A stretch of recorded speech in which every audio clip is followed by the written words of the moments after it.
yung lahi talaga namin galing Mindanao. Lahat ng kamag-anak ko ganun. Pero pinanganak ako sa Cebu. Okay. Pero after ko panganak, binalik na agad ako sa Mindanao. Ganun. Tapos siguro mga 3 years old ako, lumipat kami ng Parañaque. Ganun, tinakas lang nila ako dun sa lolo ko kasi ayaw talaga ng lolo ko na Maynila ako. Pero sila nanay, tatay, makulit siguro sila nung dati. Tinakas nila ako puntang Maynila. So mom and dad mo, the whole family moved to Manila. Yan, nanay, tatay ko and ako. Tatlo kayo? Yes.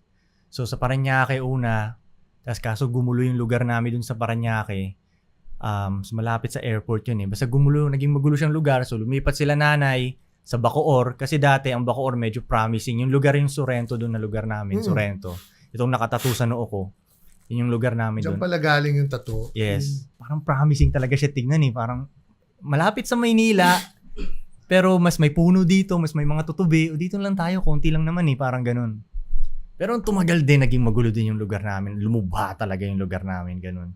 So doon ako lumaki talaga sa Sorrento talaga, sa Bacoor.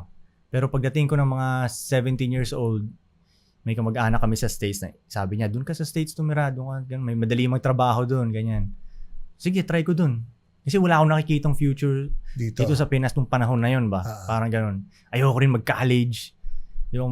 Guys, sige doon na sa Amerika agad para trabaho na agad, parang ganun. So tinry ko mag-Amerika. Tapos yung 7 years ako doon. Pero pabalik-balik din ako dito. Halos every year, pabalik-balik. Tapos, yun, nag-decide na ako na, after 7 years, nag-decide na ako na dito sa Pilipinas talaga ang, kasi, may nakikita akong diskarte dito eh. Yun ang nakikita ko eh.